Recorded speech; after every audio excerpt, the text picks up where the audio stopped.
So the problems that come up when I'm trying to buy a camera monitor is they are either too big, not bright enough, or too expensive, or they have too many features or none at all. So then I came across this guy, which seems to land in that sweet spot between all of that, and I think it's now going to live permanently on my FX3. So this is the Shimbol Memory 1, which I will not bury the lead here, as there's probably 3 things you want to know up front before I briefly describe what it can do.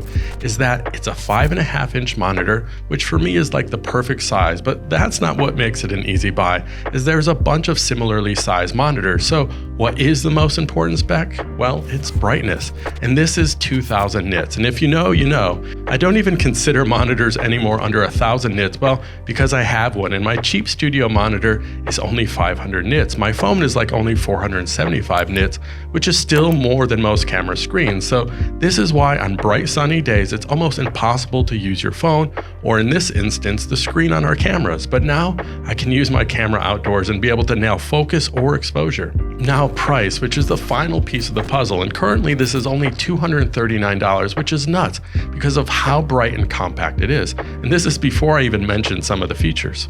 But the Shimbol Memory 1 is exceptional because of the variety of tools and features it has, such as pinch to zoom, false color, focus peaking, histogram, RGB parade, vector scopes, waveforms, and zebras, oh my!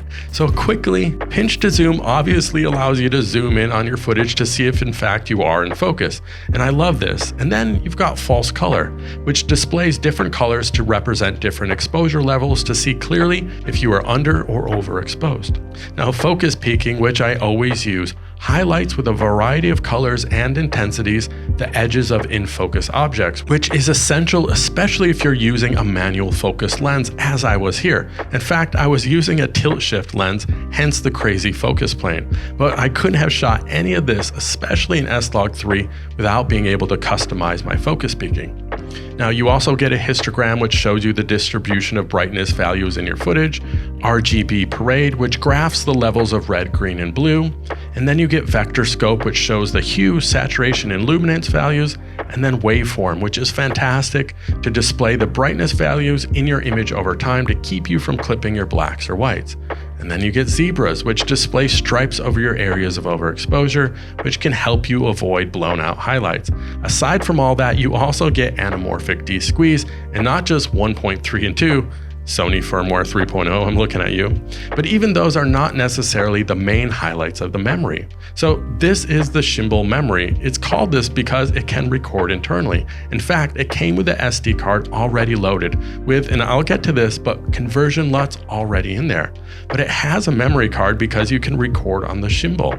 Now this is not an Atomos Ninja 5. You are not recording a RAW codec externally. You have to pay double to triple that with all the add-ons like the SSDs, but I don't need that, and most of us don't need ProRes. And if you did, just get the Ninja, whereas this records a fantastic 1080 full HD video up to 60 frames per second. So you basically can have triple redundancies. And if you want, like I do, occasionally you can also record your settings. And again, frankly, I'd hate if those were in 4K. I don't need massive files further clogging up my hard drive. The 1080 out of it looks great.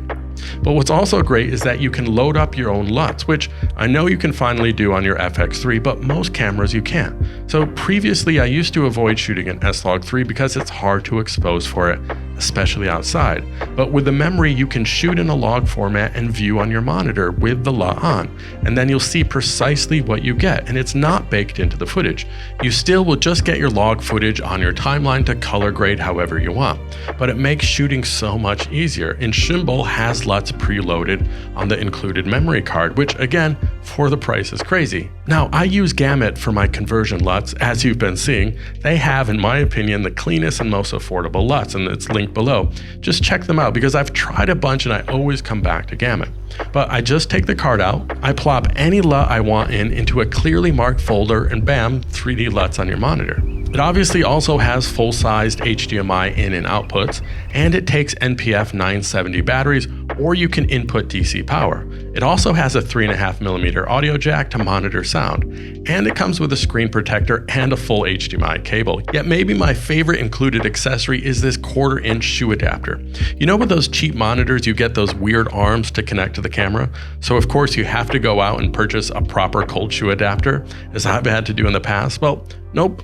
They just give you this super clean, high quality monitor mount. It's just the little things that make this monitor a clear buy for me. And well, I guess it's the big things too, like the 2000 nits in a 5.5 inch screen for under $250 that you can load in your own LUTs, and it records 1080 60p, and it matches my FX3. Look, they are both in that stealth gray color. Again, that's why this may be the best budget monitor and why it's now officially living on my FX3. So check out Shimbol Memory One if you're in the market for a compact and bright budget monitor that's legitimately bright.